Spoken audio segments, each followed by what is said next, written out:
Hello everyone! Good afternoon! So, ito pala yung ganap namin kahapon, guys.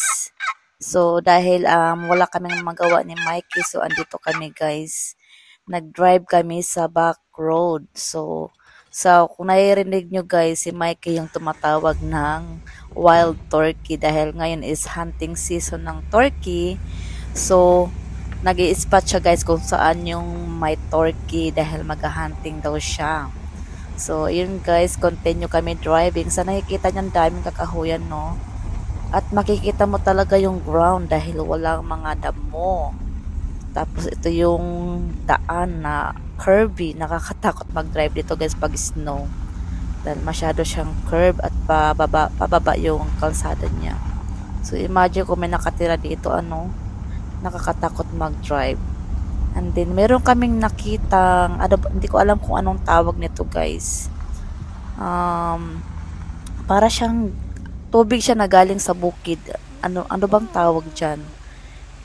Hindi naman yan sapa, di ba? Di ba? Yan ang ating Mother of Nature. Di ba? Napaka-peaceful dito, guys. So, yun na nga, guys. Uwi na kami ng bahay dahil I have a mag 8 little o'clock na dog ng here. gabi. So, ito na kami, guys, sa Look at this bahay at one. may bisita kami. Oh, Mm. Never scared. Hi. Hello, little dog. Where's your friend? Where is your friend?